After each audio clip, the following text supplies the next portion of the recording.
From the world of politics to the world of business, this is Balance of Power.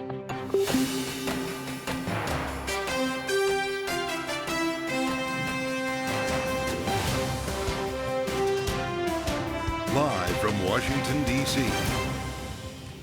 From Bloomberg's New York global headquarters to our TV audiences worldwide, welcome to Balance of Power. Alongside Kaylee Lyons in Washington, D.C., I'm Anne-Marie Hordern. The earthquake that shook the political world last night, the federal criminal indictment of former President Trump, the charges revealed just this afternoon.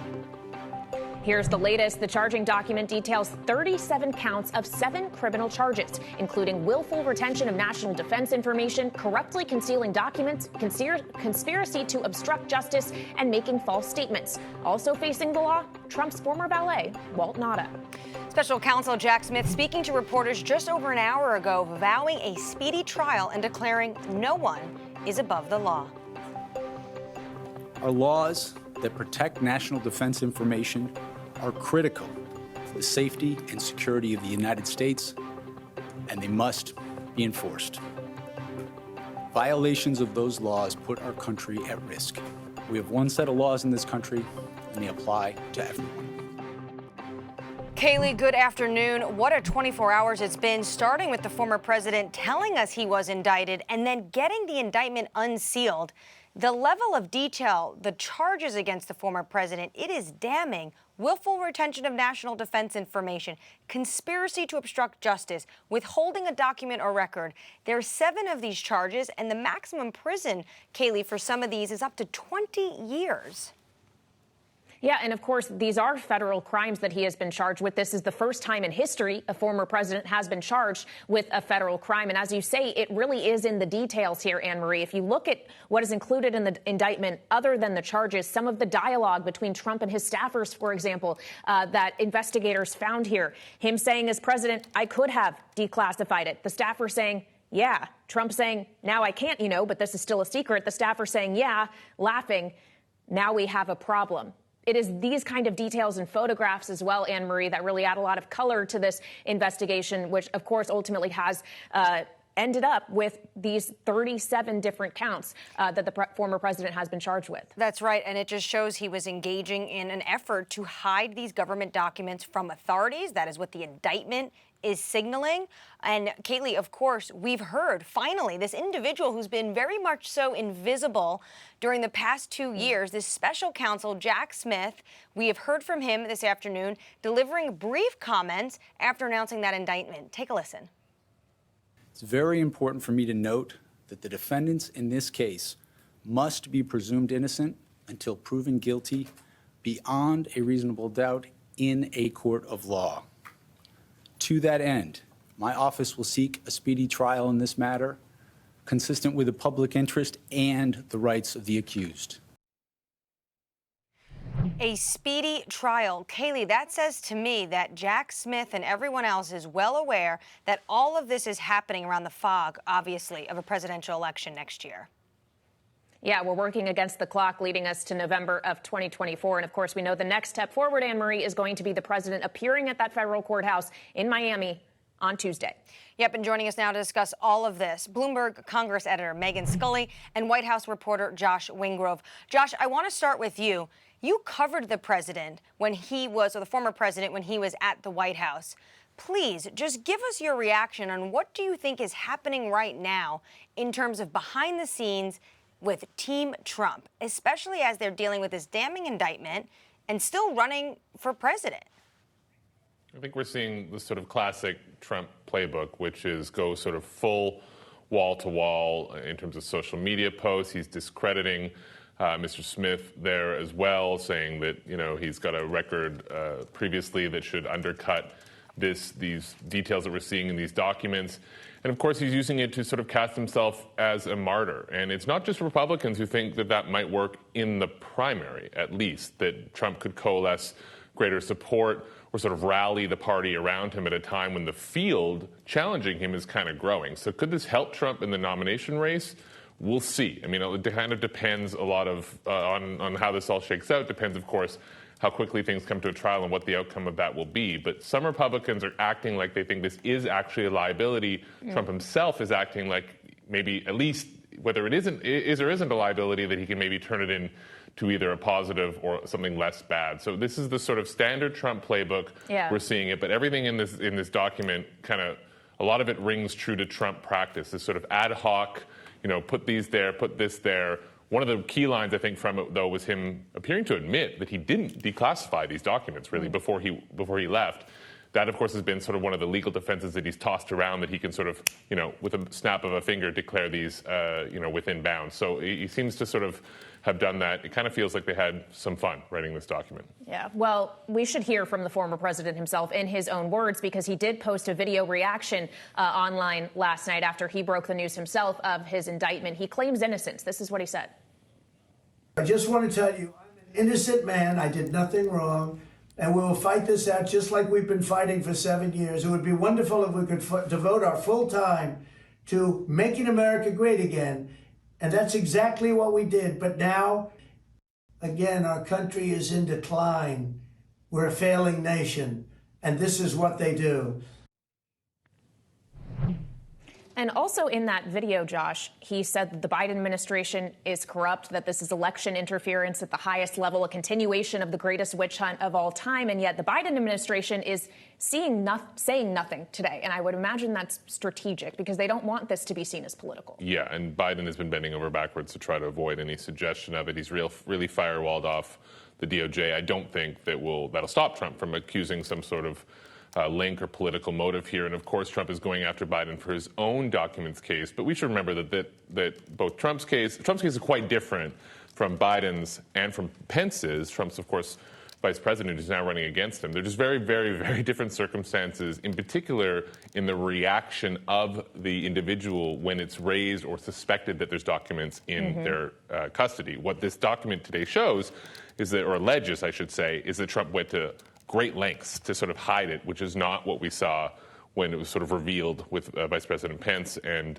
former Vice President, now President Biden. So we'll see these continued attacks to come to fruition a little bit, or at least spew out of Trump, one way or another. But Biden's not going to talk about it. He's going to want to stay arm's length on it. But, people ask. I get asked all the time, why is Joe Biden running for re-election? He's 80 years old. Wouldn't I at 80 would like to, hit a beach somewhere.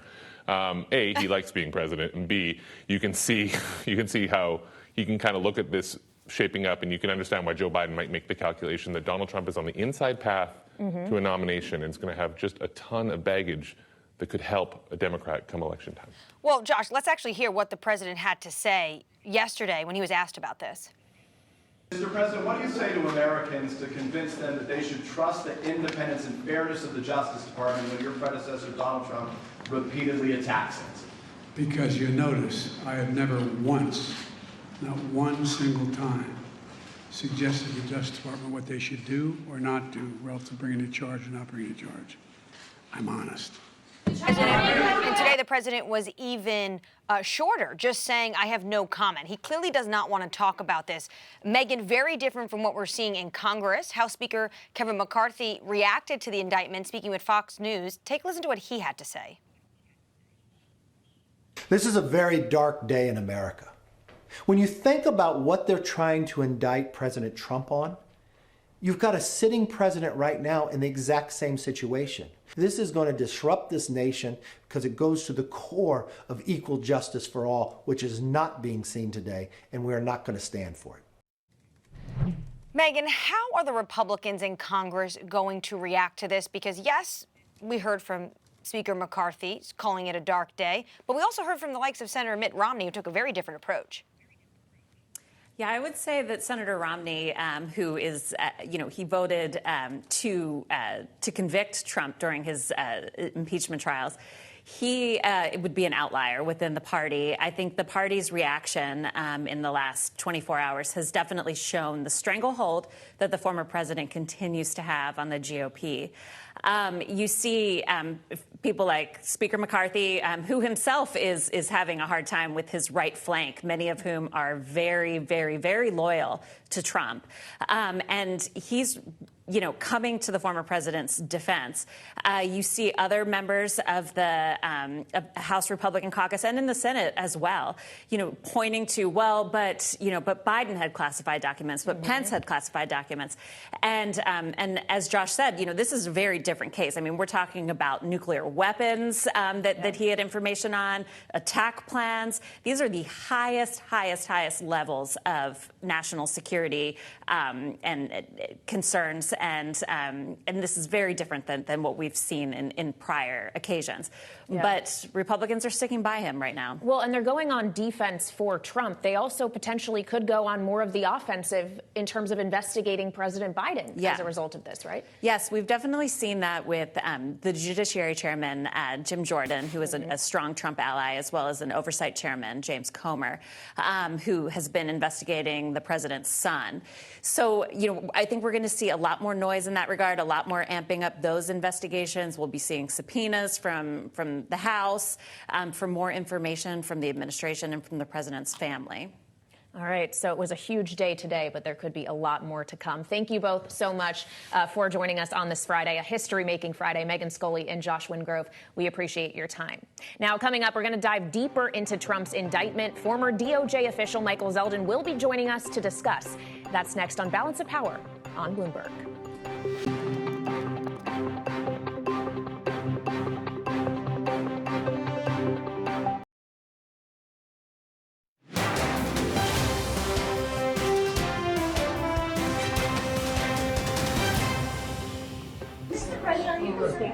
In light of the Trump indictment? If everybody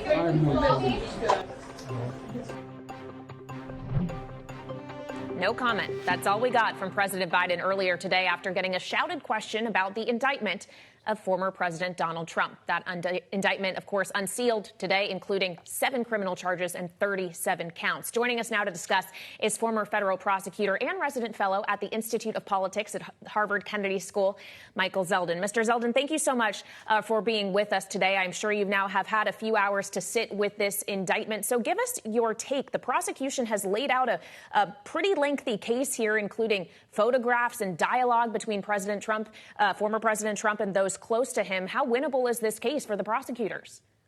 Well, everything always depends on witnesses and what they have to say. But on the face of the document, there are several things that stand out. One is the seriousness of the documents themselves, the content of the national defense information. This is not light stuff. This is really serious stuff that could impact our relations with foreign governments and the manner in which we conduct our foreign policy. So they're serious documents. Second, it seems to me very clear that the president and Mr. Nato, according to the indictment, engaged in a calculated scheme to prevent his attorney from searching the documents and returning to the government that which the government was entitled to. So there was a purposeful act of concealment and a scheme or a plan that was devised to prevent them from getting it. So the conspiracy, the seriousness of the documents, and the effort to get his lawyer to lie for him is what stood out to me most about this document. I want to briefly play for you the former Attorney General. This is Trump's Attorney General, Bill Barr, earlier this week discussing this legal process. Take a listen. This is not a case of the Department of Justice, conducting a witch hunt. In fact, they approached this very delicately and with deference to the president, and this would have gone nowhere had the president just returned the documents. But he jerked them around for a year and a half, and the question is, did he deceive them? And if there's evidence of that, I think people will start to see that this says more about Trump than it does the Department of Justice. This is Trump's own attorney general, and he's talking about how damning this case could be, but also that he's saying this is Trump's own making. What kind of defense is the former president going to have to put up then? Well, he's going to have to say that, no, there wasn't a scheme or plan to conceal or deceive, that there was an honest misunderstanding between him and the Justice Department, that he was trying to be fully cooperative, and that because of their zeal to get him, they misinterpreted what was going on, and therefore he is an innocent man. I think that's the best defense he has, other than a political one, which is, why didn't they lock up Hillary Clinton, and I'm being treated worse, and that's an effort to get a juror perhaps to vote not guilty, even if the facts say otherwise. So he has a tough road ahead of him, especially because all of the witnesses that are recounted in this indictment are Trump witnesses. They're all his own lawyers, his own Secret Service, his own staff. So it's not like there are people from the outside, the radical left out to get him. These are his own people, similar to the January 6th hearings. And that's not going to be easy to overcome. Well, you mentioned January 6th. We know that there is the special counsel is also looking into the actions of January 6th, Trump's attempts to overturn the results of the 2020 election. There is a district attorney in Georgia doing the same thing. His legal woes don't necessarily end here with this indictment today. So when we consider the charges he is currently facing now and those he could face in the future, is this as serious as it gets, what has been unveiled today, or could things actually get worse for the former president? They could get worse in the January 6th case. Georgia is not worse than this. New York is not worse than this. Hiding classified documents that implicate national defense information is a very serious charge. That's why it's under the Espionage Act. But if he is charged in the January 6th with some sort of conspiracy to defraud the United States from the orderly transfer of power, that's really the heart of our democracy. And it would seem to me, if you're putting charges on a scale of seriousness, that would be the most serious charge, then the Mar-a-Lago, and then probably Georgia, and then New York. Well, we also heard from Jack Smith, of course, the special counsel. He's remained somewhat invisible, but now we finally have been able to hear from the man who's been doing all of this work. Brief comments just in the past hour. Take a listen. We have one set of laws in this country, and they apply to everyone. The prosecutors in my office are among the most talented and experienced in the Department of Justice. They have investigated this case hewing to the highest ethical standards, and they will continue to do so as this case proceeds. So Jack Smith coming out saying no one's above the law. But at the same time, Michael, when you look at these charges, even just conspiracy to obstruct justice, withholding a document or record, corruptly concealing a document, 20 years in prison, does anyone actually think the former president will see any time behind bars? Well, that's a great question that we don't know the answer to. And it may well be that were he convicted of this crime or other federal crimes, that the president of the United States would think about, a la Gerald Ford, of pardoning him or somehow commuting any sentence that he gets in the interests of the nation. But under the ordinary course, in a case like this, if you are convicted, jail time is called for. And, you or I would be in jail for quite a long time. So what is the implication then, considering that it is not just a former president we are talking about here, but an active candidate for re-election in 2024? Well, so this investigation started before he was an active candidate. And so the fact that he decided to become an active candidate, I don't think really should, determine the outcome of this case. Now, if it stretches out for a long time, if the judge who's assigned to this case allows this to go on for a long time and it gets very close to the election, then the prosecutor is going to have to make a decision about whether to go forward, sort of contrary to DOJ policy, which says you don't bring these sort of cases 90 days within an election, or they let it go to after the election. That's a very difficult decision, especially considering the possibility that Trump wins re-election and then shuts down this whole thing and tries to pardon himself. So I think there's a big imperative to get this case done as quickly as possible and let the candidates vie for the office of president unimpeded by a trial. Michael, thank you so much for your time. Our thanks to Michael Zeldin, who himself has served on special counsels in the past. I'm sure we'll be talking to you a lot for the remainder of the year. Coming at the program, switching gears, inflation and the Fed in the spotlight as we take a look at the week ahead. Stick with us right here on Balance of Power on Bloomberg TV.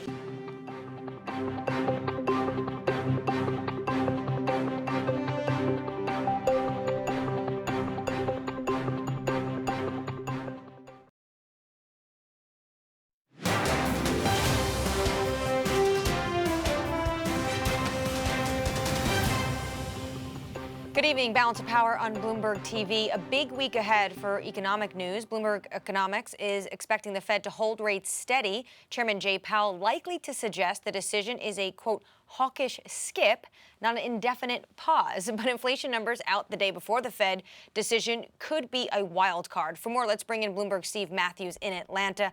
Steve, explain to us what a hawkish skip means. So the theory is that the Fed is going to pass on hiking at this meeting. For the past 10 meetings, they have hiked, anywhere between a quarter point and 3/4 of a point. The rates have gone up 5 percentage points. And in March, we had banking failures, among other issues. And that, there is a concern that could cause some volatility. There could be more of a slowdown than they expect.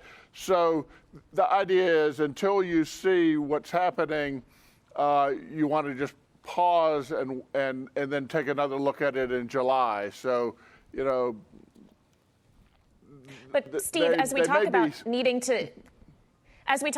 to see what happens, they're going to see what happens with inflation the day before they make this decision. Core CPI on a year-on-year basis expected to be up 5.2%. If that number comes in hot, does it change anything? If it comes in very slightly hot, it should change nothing.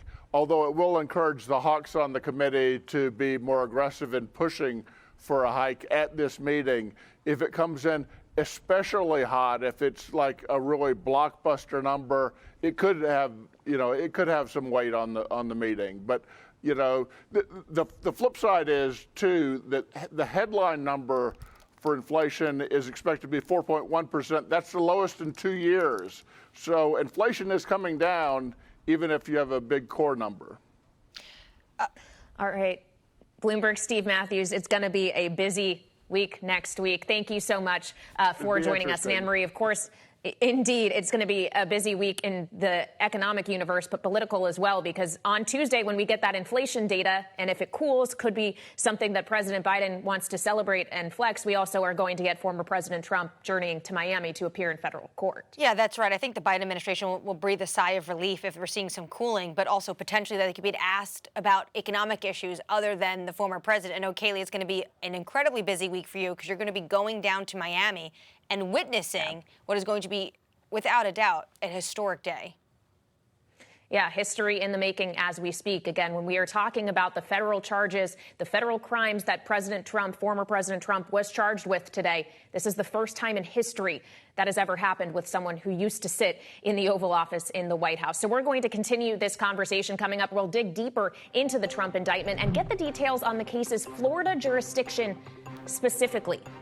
That conversation with Dave Aronberg is coming up next on Balance of Power on Bloomberg.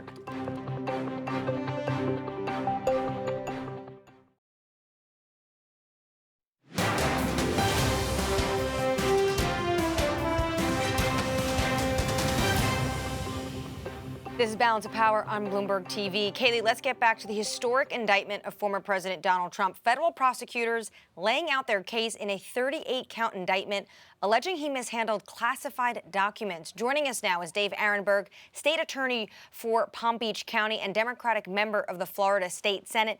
Thank you so much for joining us, Dave. I want to begin with this arraignment happening in Florida. First off, everyone thought this case was going to happen in Washington, D.C. Last week, we learned it was actually going to be happening in Florida, and now we know the president will be arraigned Tuesday in Miami. But why not West Palm Beach, where Mar-a-Lago and where the former president resides? Yeah, good to be with you. The grand jury was in Miami, but I still think that the trial will take place up in my neck of the woods, either in West Palm Beach or in Fort Pierce, 90 miles to the north. That's because the judge assigned is Judge Eileen Cannon, who's based in Fort Pierce. The magistrate assigned is Magistrate Judge Reinhart, who's based in West Palm Beach. So although a lot of people are anticipating a Miami trial, there's really no connection between Miami and what happened at Mar-a-Lago. That should be in West Palm or in the Treasure Coast area. So I do anticipate it'll be up here. Well, let's talk about Judge Cannon. As you mentioned her, a Trump appointee has been involved in this investigation already. How significant is it that she seems to be, at least for now, the judge that will preside over this? Yeah, a lot of people were wringing their hands when they heard that because they remember her from the special master matter. You remember that, where she intervened in that? It was in the hands of Magistrate Judge Reinhardt, and that she stepped in and she gave Trump everything he wanted and more. She put pretty much a kibosh on the investigation until the 11th Circuit, a conservative appellate circuit, stepped in and said no, and essentially took the case away from her. So I think that because of that public repudiation, she is probably less likely to be so overtly pro-Trump in this trial. But of course, I could be wrong. But I do think that she'll do better this time around. Did you read the indictment? I'm sure you have, Dave. Some of the quotes here: the unauthorized disclosure of these classified documents could put at risk the national security of the United States. Trump was not authorized to possess or retain those classified documents. This is going to be a very difficult defense. Yeah, I think his best defense was that he declassified everything, but then they have that recording where he's on tape, his own words, saying, boy, I can't show this to you because it's not declassified. I can only do that when I was president. I mean, so his own words are going to come back to haunt him. So he really doesn't have much of a defense, except for perhaps hoping that in South Florida he'll get a few Trump supporters on the jury and there'll be some jury nullification. Because what this indictment sets out is really damning. It shows that Trump was involved in every step of the process. He packed the boxes. He stored the boxes. He directed the movement of the boxes. He tried to hide the boxes from the government and even his own lawyer. He asked people to lie about it, and he disseminated the classified information to others. Well, on the subject of Trump's defense and his lawyers, one of them who was his attorney at the time is no longer. Jim Trusty was on CNN last night talking about this. Let's just listen to what he had to say. They basically break out from an Espionage Act charge, which is ludicrous under the facts of this case, and I can certainly explain it, and several obstruction-based type charges, and then false statement charges, which are actually, again, kind of a crazy stretch just from the facts as we know it. So he basically, Dave, previewed what we were going to see when the indictment ultimately was unveiled today last night. But as we talk about how they or the new team will act to defend the president in this case, is this going to be another instance of former President Trump trying to stretch this on as long as he possibly can? I mean, what realistically do you think the timeline will look like here? Well, because there's 38 counts, I think it's likely to go beyond the 2024 election. So, yeah, and they're going to try to delay it. Their best chance may be to try to go for a pardon for the next from the next Republican president. And I love how the lawyer said that, look, this espionage count, it's ridiculous. I can explain it later. Yeah, no, explain it now, because it looked pretty damning in the indictment. Like, for example, in the espionage count, you either need the improper dissemination of the information to people not authorized to have access to these documents. Well, he did that in the indictment.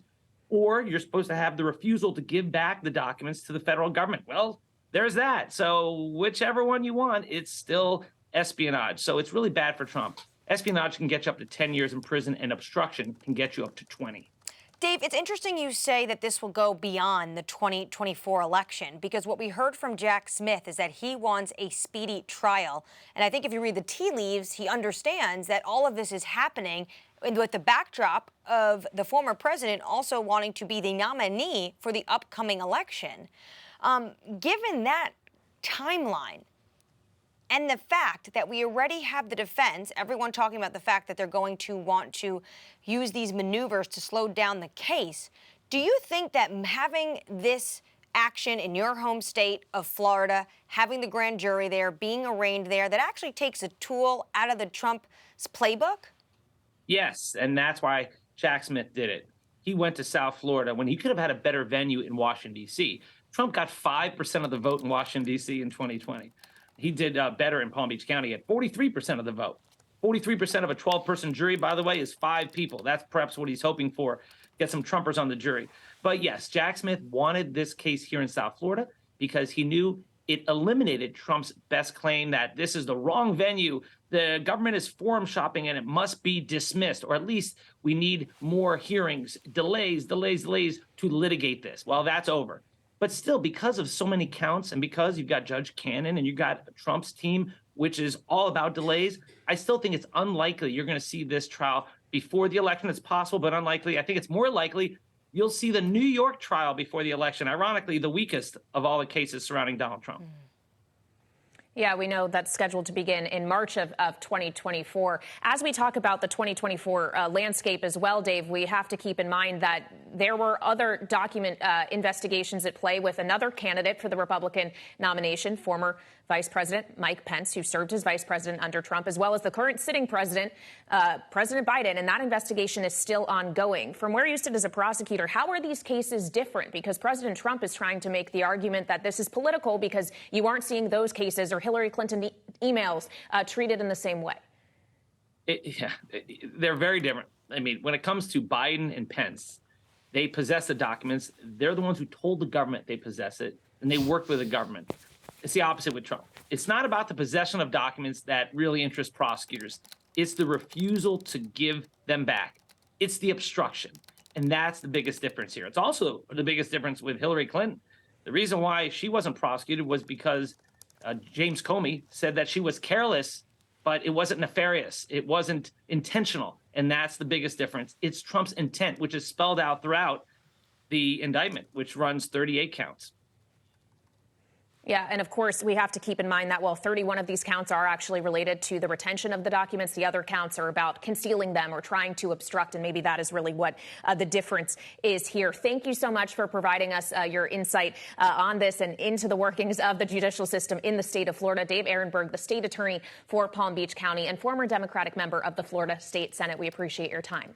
Now, coming up, the political world is reacting to former President Trump's federal criminal indictment. So next, we'll be joined by our political panel to discuss all of the latest developments and what they mean, given we are in an election cycle. This is Balance of Power on Bloomberg TV.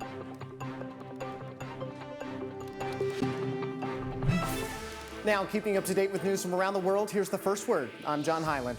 President Vladimir Putin told his Belarusian counterpart Alexander Lukashenko that Russia will begin moving tactical nuclear weapons to Belarus next month. The move ramps up the confrontation with U.S. and its NATO allies that have sent Ukraine billions of dollars to fight Russia's invasion.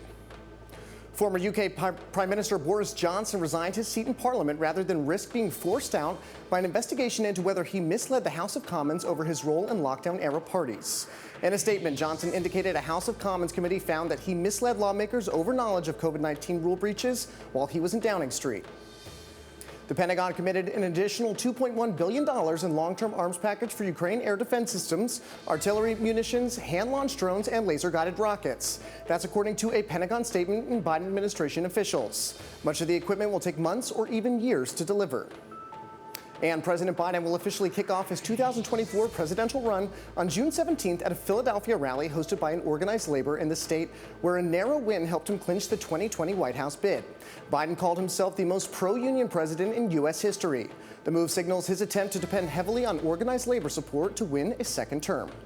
Global news 24 hours a day on air and on Bloomberg Originals, powered by more than 2,700 journalists and analysts in more than 120 countries. I'm John Hyland, and this is Bloomberg.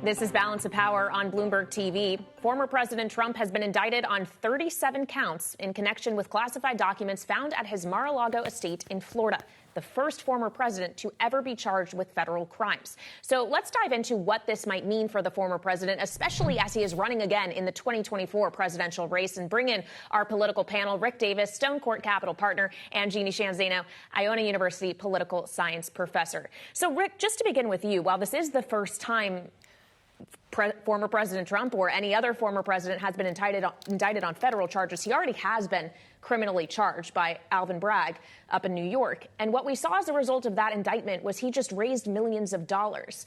Is that what is going to happen this time around, or is this one consequential in a different way? I think both, right? So the pattern that we're seeing right now does resemble the period of time around the Alvin Bragg indictment, right? He went out and he announced his own indictment, did it the same way. He did a bunch of fundraising emails and texts off of the indictment, which normally you wouldn't think would be particularly productive, but they were for him then. We'll see if they're still as productive now. And he'll lean in on this indictment. He'll show up on Tuesday down in South Florida and make a spectacle of it and try to make it all about him. And in this case, I think all those things do resemble the previous indictment. What is not resembling it is that I'd say there were many more Republicans coming to his defense this last time than this time, and partly because Alvin Bragg, liberal Democrat from New York, it's easy to hit him and sort of side for Donald Trump because it's one of these legal problems that are unusual, right? It's a documents issue related to a payment to a porn star, not mainstream America, something they're going to think about. This federal indictment that you mentioned, that's a big deal, right? Getting indicted by the Department of Justice carries a lot more weight than Alvin Bragg. And that's where I think you've seen Republicans take a step back, especially in the United States Senate, and say, you know what? There's all this talk about weaponizing the Justice Department. Well, there was talk about that before this indictment. You don't really see anything, a lifeline going to Donald Trump the way you did after the Alvin Bragg indictment. Well, looking through the indictment, 49 pages, it's texts, it's photos. You see a conversation the former president has. This is much more damning, Jeannie. Do you think for the Democrats, they were hurt almost by Alvin Bragg going first? You know, I do. I think, you know, when you charge a president or a former president and you charge them based on what is, by every legal standard, a novel legal theory, which is what happened in the Alvin Bragg case, that is where you're going to find people who say this is political persecution. This is the witch hunt that Donald Trump has been talking about. And that's why I have long said I wish that Alvin Bragg had held his fire. There is also the fact that Alvin Bragg, when he was running for office, made the case, and he had supporters who wanted him to go after Donald Trump in this way. So that, you know, just sort of plays into the narrative of Donald Trump. But the reality is that this is a much more serious case. And I point to the YouGov poll that came out in May, where you had like about, you know, maybe 50% of Americans saying the charges that Alvin Bragg brought were potentially serious. These charges, you're up to 2/3 of American and 2/3 of Americans who say if he's convicted, he should not be able to serve. He would be able to serve, but they say he should not be. So I do think there are vast differences between these two cases. And the other thing I would say is there's a cumulative effect here. Strike one, now we're on strike two. Right. You get to strike three in ballgame, you're out, and he is getting dangerously close to that. Well, Jeannie, that's a really good point to raise because we also know he is still the subject of ongoing investigations into attempts to overturn the results of the 2020 election, both in the DOJ as well as the district attorney down in Georgia. But yet, is any of it ultimately going to make a difference to that core base that he seems to have held on to no matter what? Is there ever a point where he becomes unelectable to at least a portion of the Republican Party? Yeah, I think, Kayleigh, we're already seeing that. Now, his core base seems like they will stick with him through thick and thin. That would be, you know, roughly 28%.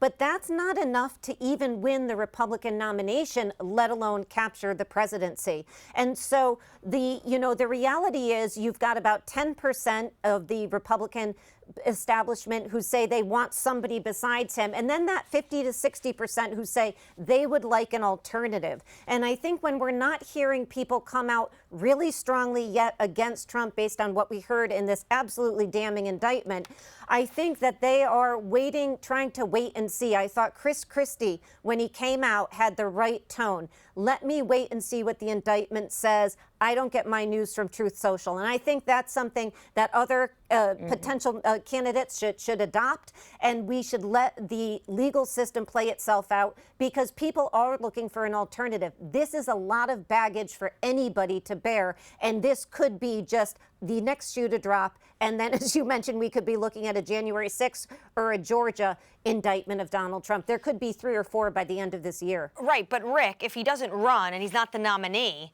isn't that actually bad for President Biden? Who knows? It just depends upon who is the nominee and how they shape up. And Biden's got to, sort of punch up his own image. He's a very unpopular president, and starting the campaign probably in one of the worst positions in modern presidential history. So I like the odds of an incumbent. I always do. Incumbency is a valuable thing. But he's got a bad economy, and he gets very bad marks for the economy. So he's got to do his homework as president to shape up his own image. But I would say don't count out Donald Trump yet. These are the kind of adverse circumstances that he flourishes in. I think the field has to really take in stock whether or not they're going to really go after him. We saw Vice President Mike Pence go after him a little bit this week, and certainly Chris Christie, full bore.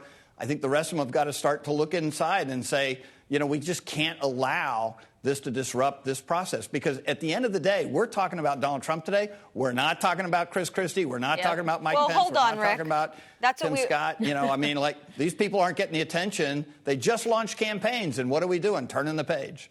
Well, as we are in this last segment, but after the commercial break, we're going to be back with both Rick and Jeannie to continue our conversation, not just on the Trump indictment, but more in terms of how are those other nominees that want to be the presidential candidate for the Republican Party, how should they be reacting to this, and what do their campaigns look like at the moment? This is Balance of Power on Bloomberg TV.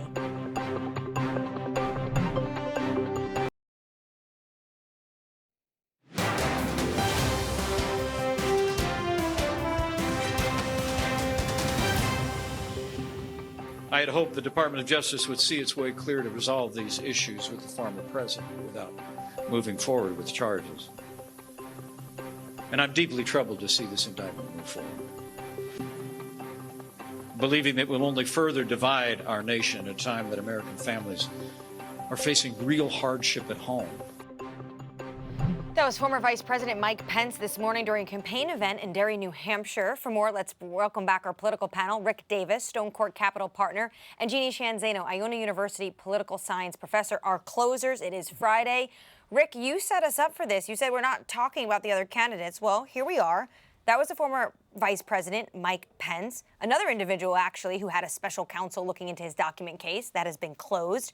How do any of these individuals be able to get into the arena while the Trump show is happening wall to wall across networks and across newspapers? Yeah, it's exceptionally difficult, and we saw how difficult it was in 2016. Since then, he's become president, and now he's an indicted former president. I mean, his image continues to grow, not necessarily in a positive direction. And I think it was going to be a lesson to them, like, how do you want to get into the news cycle? Well, if the word Trump comes out of your mouth, you'll be in the news cycle. And if you attack Donald Trump, you're actually going to be at the top of the list. So I think one of the messages that this class of Republican presidentiables is going to get from this week is what's my approach going to be on this, because it's going to be happening all the way through our primary. And am I better off going after the guy than twisting myself up into a pretzel like Mike Pence had to do, trying to explain it away? I think this is going to unleash this field. They're going to turn on Trump, and I think they're going to be happy for it, because that's when the real action starts, with voters saying, oh, you know, we've got other options here. Well, Jeannie, maybe the Republicans do have room to do that, but does President Biden, I mean, this, at least at this point, looks like the most likely candidate to go up against him in a general election, and yet when asked about the indictment today, he said no comment. Is that the strategy the White House has to take here in the Biden campaign specifically? It is, you know, and it's the strategy the president and the administration have been taking for a long time. I mean, if we remember, before he was even elected, he said, if I am elected, I am going to do what my predecessor didn't do. I am not going to get involved with the DOJ. There's going to be a wall between us. And what we understand is that wall is very real. There is a very real structure in terms of no communication between the White House and the DOJ. And he certainly wants to keep it that way. Obviously, when your opponent is going through heck, you want to let them march through it, and you don't want to get involved. And of course, for Joe Biden, you know, the best case scenario is the more people enter this race on the Republican side, the more likelihood that Donald Trump holds his 30 and squeaks through the nomination. And that does help Joe Biden. So the best scenario for him is to do what he's been doing and keep quiet about this and let the DOJ, let the special counsel really, and the legal system handle it.